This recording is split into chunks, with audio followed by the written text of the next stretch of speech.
Here at the Wine Collective, we're here to take you on a wine journey, to give you tips on how to enjoy your wines, so that you can get more out of every glass. Sit back, relax, and enjoy your experience with us. Cheers!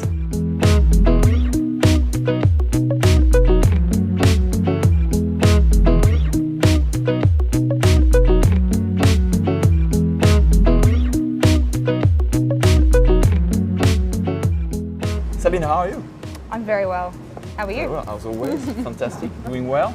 I don't have the money to take you to France, Sabine, unfortunately, so I've brought what I have, what I consider to be the most precious wine for me in France. It's Chablis. Well, thank you for sharing this with me. Let's taste. Glad, let's taste. Chablis in the northern east part of France. What I love about Chablis is that it's coming from a cool climate area.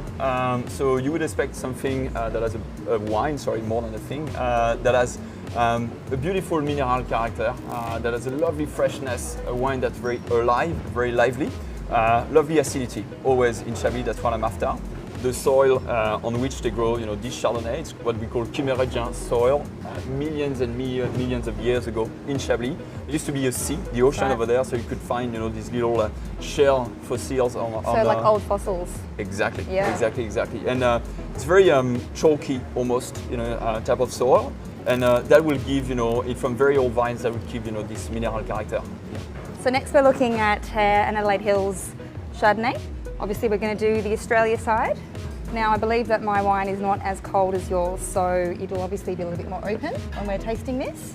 You haven't done your homework then. I know, I didn't get a chance to pop it in the fridge, so that's, but it's just to show all of its characteristics. Oh, that's great. So obviously when a wine is cooler, it sort of chills down and it can mute a lot of the nose and the character of the wine. So when it's warmer, you're actually tasting everything about the wine. So faults or no faults, everything we're going to look at. So we're looking at South Australia, Adelaide Hills, a cooler region in South Australia where they focus on more than one varietal, not like Chablis. We're looking at Chardonnay, they do a little bit of other bits as well. They do Cabernet and Pinot, but we're going to look at the Chardonnay now. And we're hoping to get a bit more primary fruit than what we looked at on the Chablis. So maybe we might get some peach, we might get some nectarine. There might be a little bit more tropical fruit, so let's have a look. And then there should be some presence of some oak. We're hoping it's not too big, we're hoping that it's in balance with the wine. So this is a current release, so it has recently been in bottle, so let's have a look. Oh, it's lovely. It's very, very fresh as well. It is very fresh. Yeah, like you said, those sort of peachy character, peachy notes. There is. So this bottle obviously is much fresher than the Chablis, the vintage-wise. It hasn't been in bottle for too long, but it's already smelling really come together. It smells like it's been in bottle for a little while. So it has had some oak, a bit more than yours. What do you think? Indeed. Well, it's lovely. What strikes me here is the texture. Texture is fantastic, soft mouthfeel. But right away you have, these first primary aromas that are fruit aromas, sorry, that are coming straight to your face. Lovely finish as well, very intense. I love this. Yeah, I think the difference, what I can see between both wines is here it's primary fruit character straight away.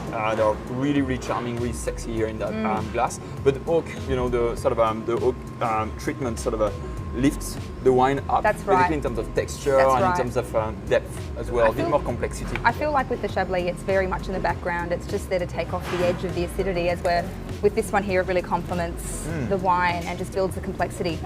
I really like both of them, they're very different styles. Do you have a favourite? Oh, well, my heart is in Chablis, but honestly, this is lovely, and it evolves in the glass. While we're discussing, I got quince now, sort of a pineapple as well. It's lovely. Really, really good discovery. I'm really torn between these because, personally, even though my background actually is also from France, I've lived here the majority of my life, and I really love an Aussie Chardonnay. However, I think I prefer your Chablis today. I think it's that minerality, the flintiness, it was so smoky. It was almost like smoky bacon. It was delicious.